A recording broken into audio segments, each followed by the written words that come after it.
السلام عليكم. طبعا خلاص الصيف داخل والامتحانات هتخلص وكلنا بنفكر هنصيف فين وهنروح احسن مكان فين في اسكندرية. والكل محبي اسكندرية وعشاق اسكندرية اللي طبعا كلهم دلوقتي بيتساءلوا بعد التطورات اللي في اسكندرية والقلق اللي على كورنيش اسكندرية، عايزين يعرفوا ايه الشواطئ المفتوحة حاليا وايه الاماكن اللي يقدروا يروحوها هم مطمنين. هنعرض لكم من خلال القناة ايه هي الشواطئ المفتوحة حاليا وايه الخدمات اللي بتقدمها وايه الاسعار بالتفصيل. خليكم معانا نتعرف على كل الشواطئ الموجودة في اسكندرية. احنا حاليا في منطقة المنظرة، وقولا واحدا كل شواطئ المنظرة حاليا مفتوحة. احنا حاليا بتاريخ 20/5/2025 كل شواطئ المنظرة مفتوحة. هنبدأ نستعرض معاكم الشواطئ.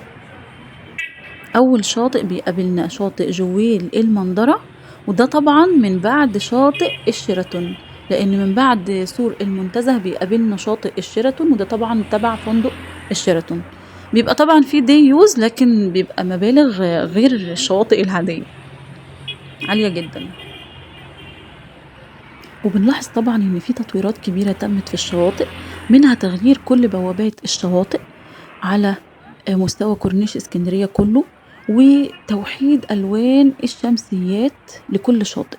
مش هيبقى فيه بقى من كل فيلم أغنية زي زمان، كل الشمسية بتاعت الشاطئ الواحد بتبقى بنفس اللون نفس الشكل زي ما احنا شايفين. احنا كده دخلنا على شاطئ طاحونة المنظرة. شاطئ طاحونة المنظرة سعر التيكت فيه 30 جنيه سواء بالنهار أو بالليل، ده سعر موحد. والشاطئ اللي قبله اللي هو جويل المنظرة كان سعر الفرد بالنهار 50، لأن بيتم طبعا أخذ شمسية وترابيزة وكده، لكن بالليل أو من بعد المغرب بيبقى سعر التذكرة 25. احنا كل ده لسه في طاحونة المنظرة، عدينا خلاص من جويل المنظرة، ده طاحونة المنظرة. طبعا طاحونة المنظرة كبير جدا.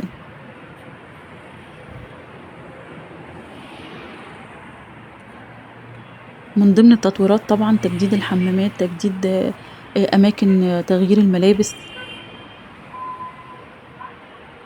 بنشوف تجديدات جذرية في الشواطئ. كده بعد كده الشاطئ اللي بعده ده شاطئ وانلي. شاطئ وانلي سعر التذكرة فيه 20 جنيه، وزي ما احنا شايفين برضو الشاطئ كبير مش صغير، لكن هو أصغر نسبيا من شاطئ طاحونة المنظرة. لكن سواء شاطئ وانلي أو شاطئ طاحونة المنظرة شواطئ نظيفة جدا. اهو ده شاطئ وانلي، الشواطئ نظيفة جدا ومريحة جدا جدا، والناس هناك محترمة جدا.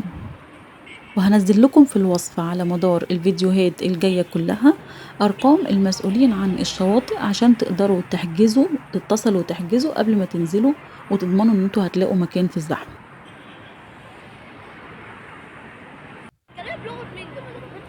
كده خلص شاطئ وانلي، وبعدين بيقابلنا شاطئ المنظرة العام. شاطئ المنظرة العام هو سعر التذكرة فيه 5 جنيه، لكن شاملة الكرسي فقط، ولا بتقدر تاخد ترابيزة ولا بتقدر تاخد شمسية. بس الأربع كراسي، لو انتوا 4 أفراد هتاخدوا 4 كراسي بينزل لك شمسية، وغير كده لأ، لأن هو شاطئ عام يعني ب5 جنيه سواء بالليل سواء بالنهار، بس يعني هو ماشي حاله يعني. هنقف هنا وهنكمل بقية شواطئ المنظرة من ضمن فيديوهات شواطئ اسكندرية على القناة بكل تفاصيلها وأسعارها. تابعوني واعملوا اشتراك للقناة ولايك للفيديو عشان يوصل لكم مني كل جديد.